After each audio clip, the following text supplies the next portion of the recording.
Bismillahirrahmanirrahim. Assalamualaikum warahmatullahi wabarakatuh. Let's continue with the new lesson for today, Chapter 5, BPR Methodology. The steps, purpose, and outcomes. This is where the how questions come in. How to prepare for the journey. Alright, after knowing where you are at the first place, what are the issues, the problem? Is there any warning sign? You have to light the way. After lighting the way, you know where you are going. Alright, and then do not walk alone. And then right now, you have to prepare for the journey, in which usually the business re-engineers, they use a methodology to guide their way in achieving those vision, mission, and goals of the organization that has been designed earlier.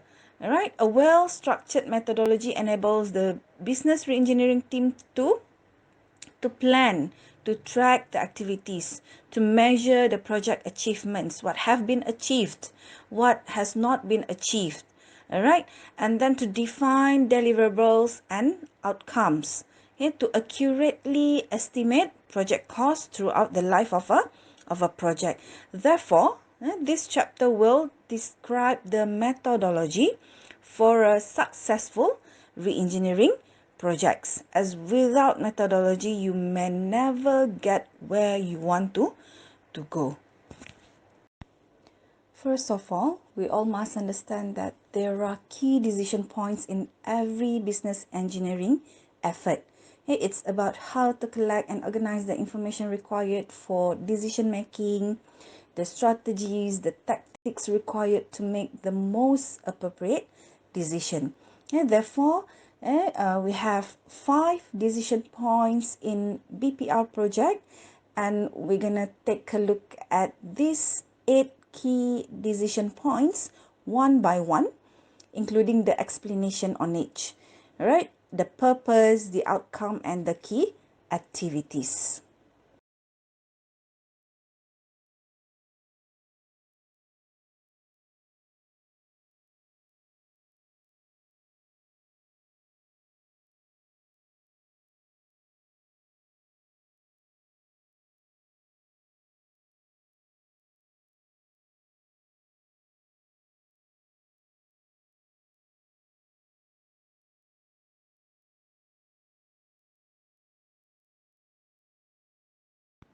Right, let us begin with the first decision point in BPR project. It's the framing the project. Do we need to re-engineer? Do we need to redesign, to transform? Do we need these radical changes in the business operation? Whether there's a simpler solution to it rather than the transformation, rather than the redesigning, re-engineering. What are the boundaries, the scope, the interface points? You need to look at the project structure, the team, all right, whether we really need. So the decision is where you need to know whether you need to proceed or not to proceed with the project, whether you really need the re-engineering, the redesigning, the transformation. So you need to define the structure of the project. Follow the conditions. What are the consequences if it is not properly framed? All right, so you need to frame the project, decide whether to proceed or not to proceed with the project. So the outcome of this framing the project is the project framework statement. You will come up with this statement, the concrete evidence and data, the commitment, the decision making, the benchmark that you will have to proceed with the project. All right, so among the key activities in this framing the project, there are 6 key activities. First is assemble analysis team. So usually the core group that we have learned earlier in chapter 4, the core group of the project team become part of the core group. All right, and then second, you need to draft the project frame. Okay, what are the extent of the project? Okay, so the team works on the scope, the boundaries, the interface points for the re-engineering effort. Okay, we have to look at the cost, the risk, the benefits clearly. Okay, this is where we draft the project frame. The third is conduct a current situation analysis. Alright, the as-is analysis. Use the diagnostic and the analysis tools. Alright, in order to conduct the situation analysis. So the team needs to gather data, analyzes the current situation, okay, by observing the workflows, determine the root causes of the problems related to production, the errors, etc., etc. So you need to look at the warning sign. All right, the result should prove or disprove the need for radical change to the business operation. Okay, and then the fourth key activities is to produce the framework statement. Okay, so here is the outcome actually. Produce the framework statement in which, in this statement, okay, it will state the analysis of the current situation. All right, it is actually a document. All right, a document to state, to describe what are the current problems, the current issues that we need to frame, that we need to re-engineer, to redesign. And the second last, the fifth key activities is to recommend project go or no go decision. All right, so if the situation analysis supports the necessity of the re-engineering, then the analysis team must recommend how to proceed. Okay, they may recommend to specify desired outcome. What are the outcomes of this re-engineering? What do we want? Okay, where do we want to go? Okay, we know where we are going. All right, and then describe the techniques necessary to achieve them. Okay, so you have to list down everything, what needs to be done. Okay, identify executive sponsors, the team, a project director, also the team.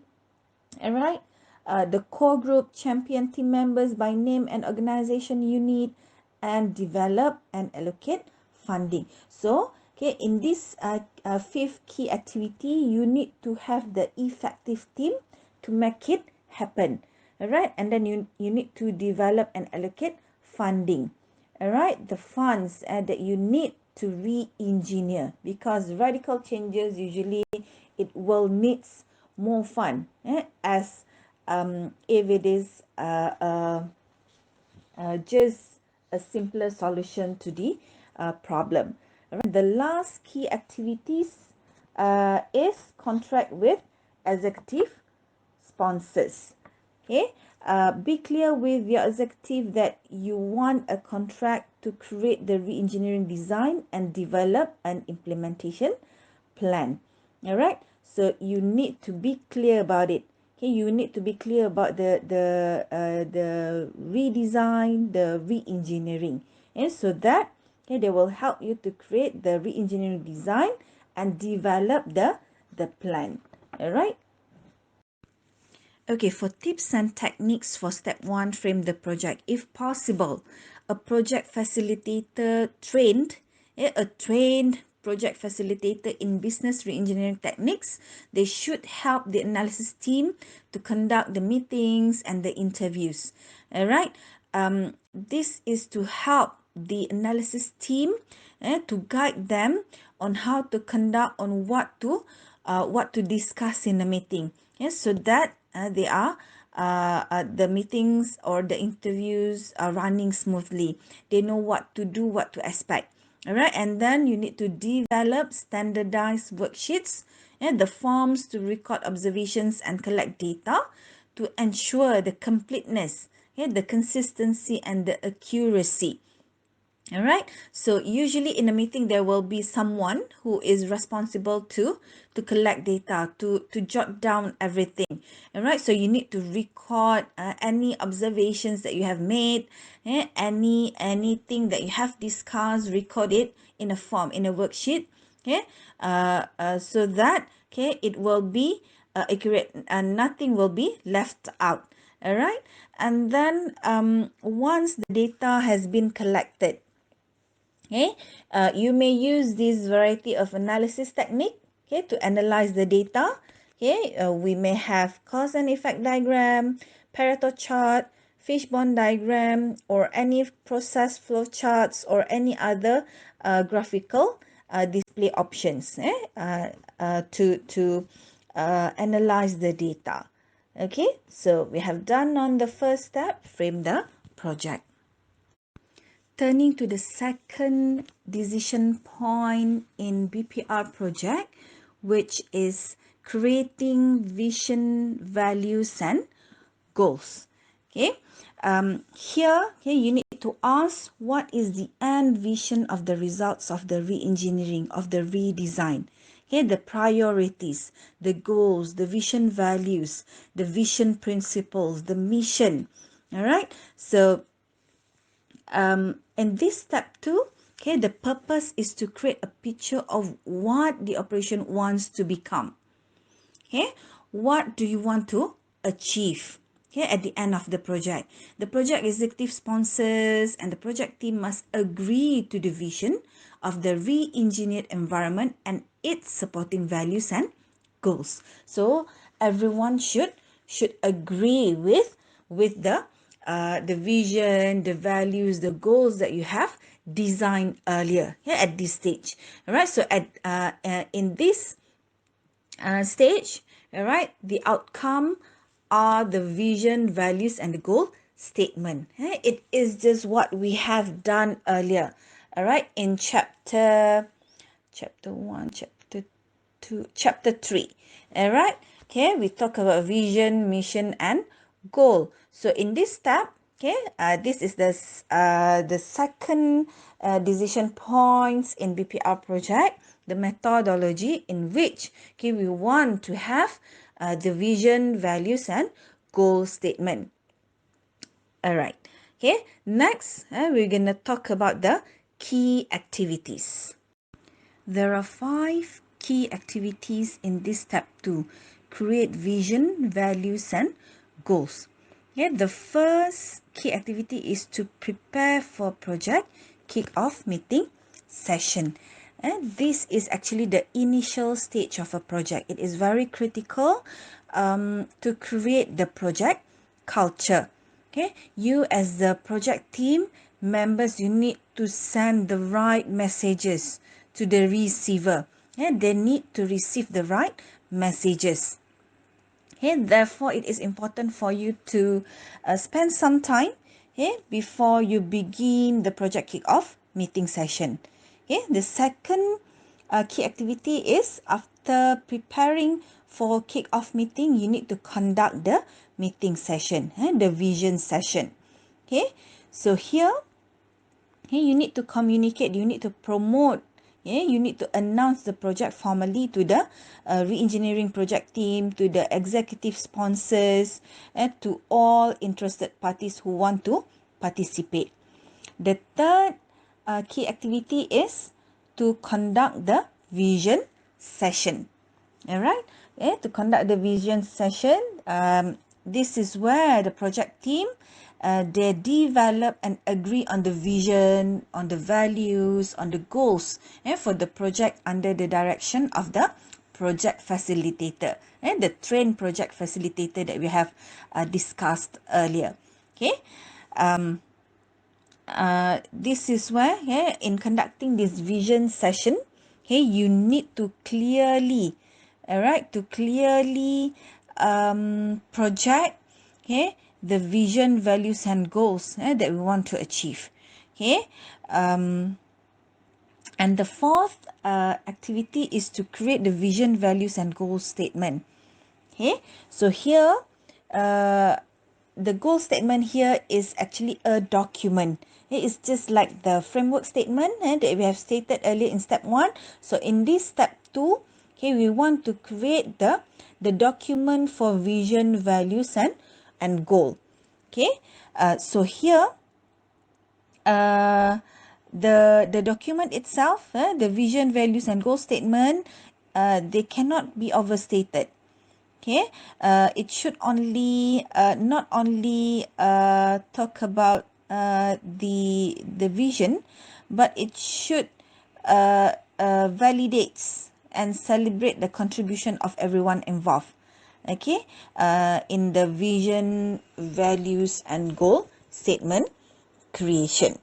Okay, so the purpose of the re-engineering project throughout the organization should be communicated at this stage. And the last activity for this step 2 is validate the vision, values, and goal statement. Okay, the team of the project themselves, they will revise, they will refine the statement after the vision statement has been circulated throughout the organization. Okay, so at this stage, you will revise, you will refine the vision, okay, the values, the goals. Okay, this will give those who have not been directly involved earlier, in the visioning session, on the third activity just now. Okay, you give them an opportunity to participate, to throw their ideas. Okay.